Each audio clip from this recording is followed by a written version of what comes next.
Hey guys, and welcome back to another video. So I have already filmed the best books that I loved halfway through 2018. So I think the video was titled My Favourite Books of the Year So Far. It was actually quite a long video, so I ended up splitting it into two, so I will link that above here and down there, and you can go and check those out, because for this video I will only be talking about the books from July onwards that I've liked. And really there's only one like full story, the rest are either short story collections, essay collections, or like self-help books. So yes, let us get into it. I was actually planning on filming this during the day, but as you can see from behind me, it is now dark. This is what happens when you have poor time management skills, and also if you stay up playing The Sims until 2 AM. So fabulous, we're here doing this now. I do not have physical copies of any of the books that I'm about to speak about, because I have either left them in London because there was no way I was bringing my whole bookshelf with me, or one of the books a friend has, and then the others are books that would have been read on my Kindle. So I would just stick them up on the screen, because all you're going to do is stare at the front cover anyway. But the first book I'm going to talk about is a collection of stories, and that is the African Love Stories Anthology. So I read this back whenever I read it, and I really liked it. It was like, I think the first book that I read this year that was sort of delving into African literature. I may be wrong, but it definitely is one that's stuck out in my brain. So I think it's the first one. Now, as a collection, I thought all the stories were really strong. Some more than others, but there was no stories in there that I thought, this does not deserve to be in there. Perfectly good collection of stories. I loved that it had a theme of obviously love running through it, so it wasn't just a collection or an anthology of stories that were just about Africa. Particularly a theme, and a theme that needs to be spoken on, not because love is not something that's universal and spoken on all the time, but because within Africa, and obviously I can only really speak for like Western Africa, drill down to Ghana, from my far away removed position from it, love is not really a theme that is synonymous with Africa. I know that sounds really harsh to say, because I know a lot of people who go to Africa are like, oh my god, Africans are the most friendly people ever. And yes, I completely get all of that. But you know, that whole sort of Western Hollywood romanticized sort of thing, it's not very, I guess, widespread within African culture. I think it is and it isn't, but you know, it really is independent individual circumstances. However, obviously the book in the back of, however, the blurb on the back of the book also basically just says like African love stories, and like African and love in the same sentence, word. So it's just really visiting that concept, and talking about love in the sense of, you know, arranged marriages. There's a story in there where a girl, I think she's about 14, being forced to marry this older man because it will make the rest of the family happy and wealthy. I'm pretty sure there's something in there about female genital mutilation. For the life of me, I cannot remember it too much. And there are some nice love stories in there. They're like love stories of men who are really dedicated to women, in the sense that there's this one woman that he really liked, found her, wanted to marry her, she gets kidnapped, is raped by the person she's kidnapped with, and he finds her, brings her back, has the kid with her, and has more kids with her. So nice in that sort of sense, that heroic sort of warrior African tribal stuff that we all seem to love.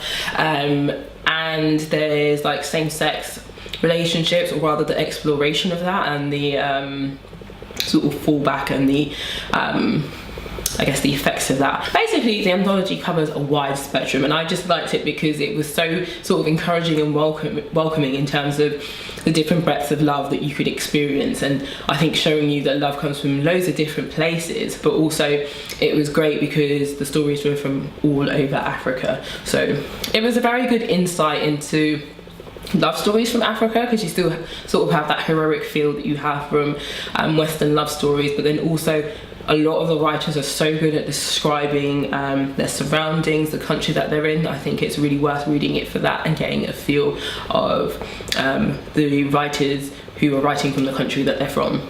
That was a really long-winded way of saying that, but yes.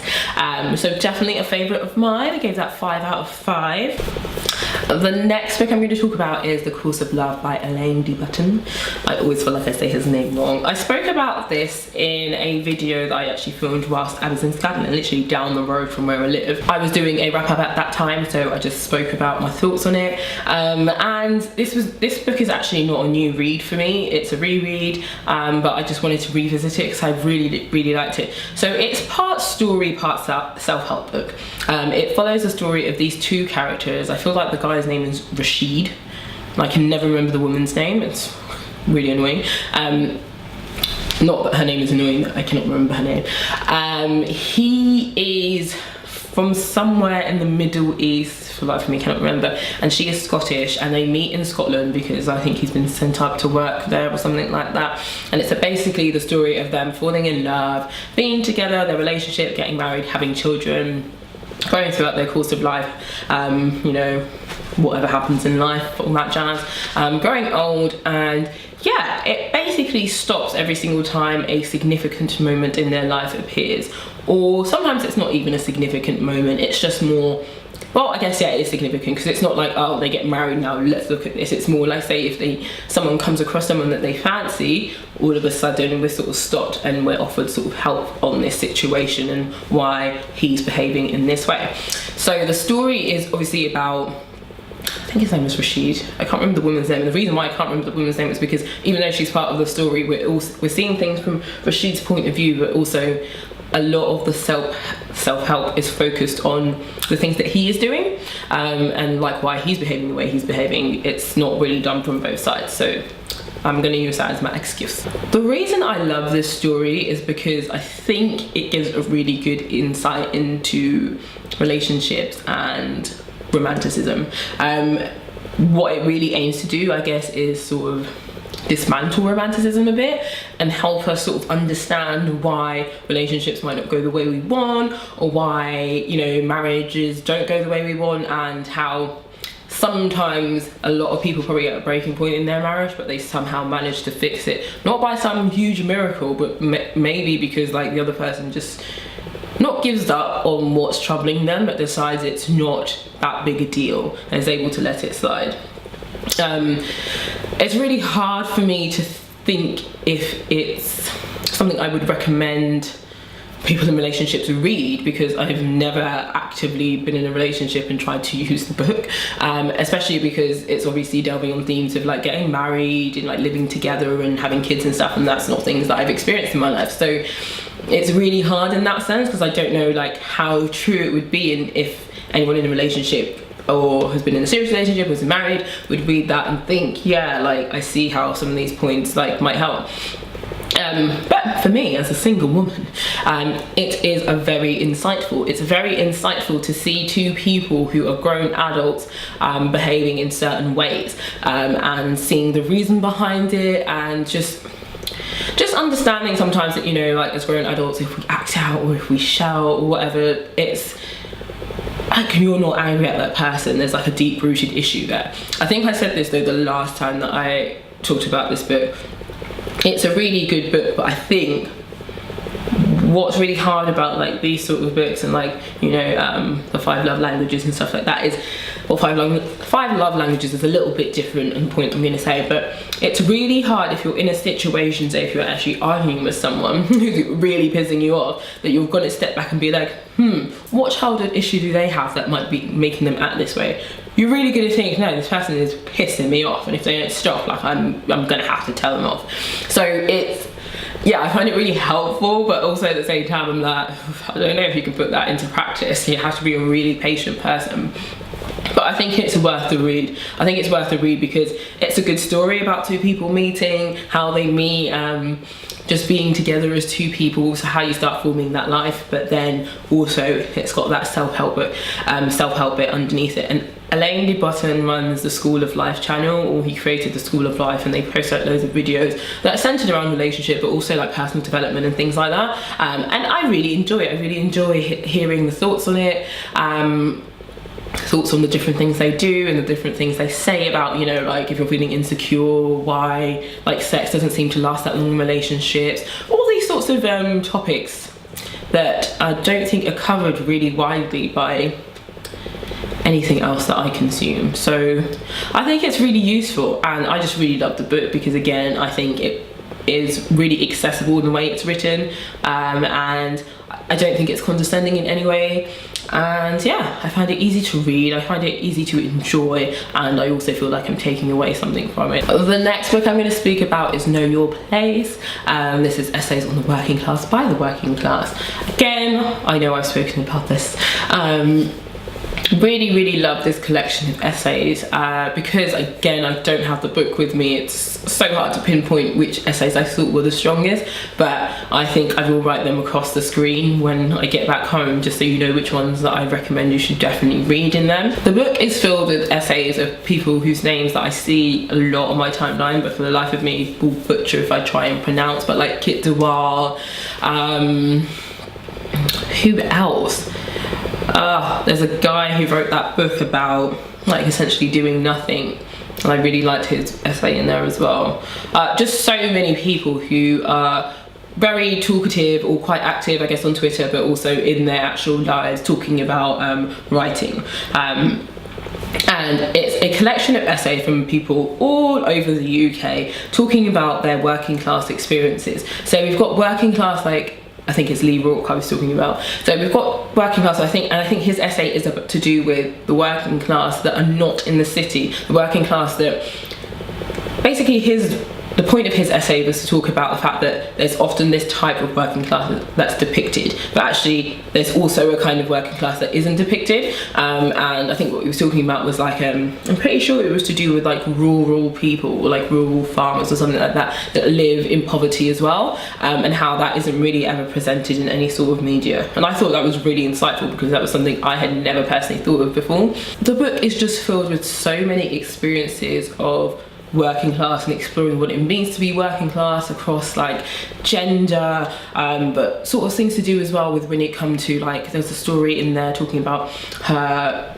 being diagnosed with depression and sort of how she's treated by the doctors, and how she feels that if it was sort of a different doctor, maybe in a different area, or if she was more middle class, that wouldn't have been the experience she had.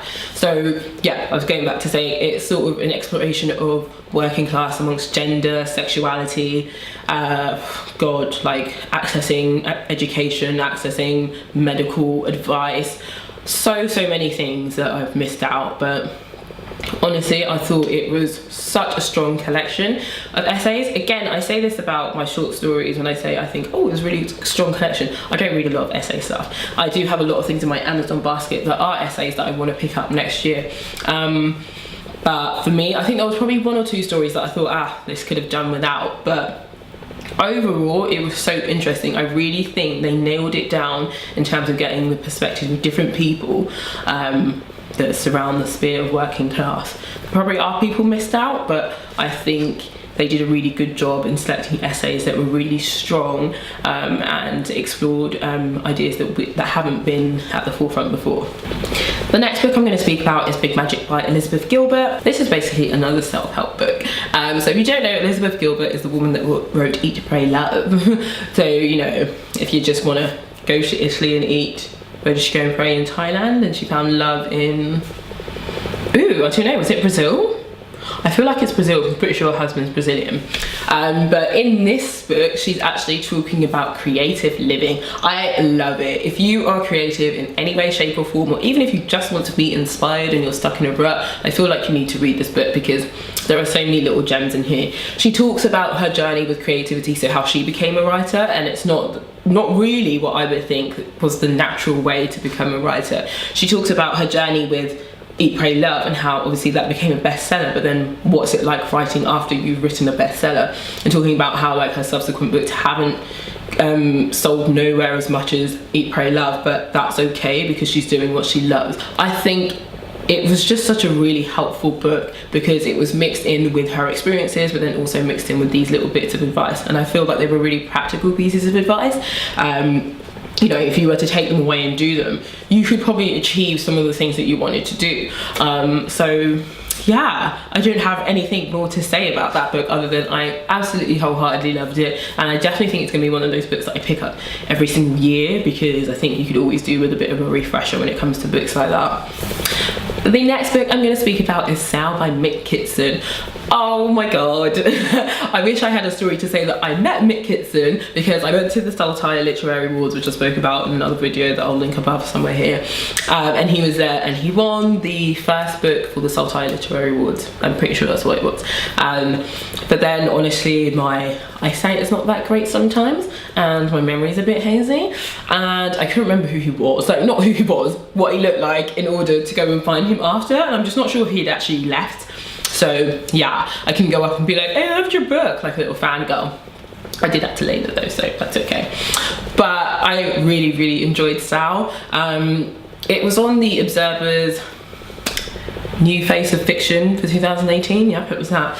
I briefly read about it there, but didn't really think anything of it. I think a couple of people talked about it on BookTube, and I think by that time I knew I was moving to Scotland, so I thought I might as well just pick it up and just see. And for me, I thought it was just such a heartwarming story.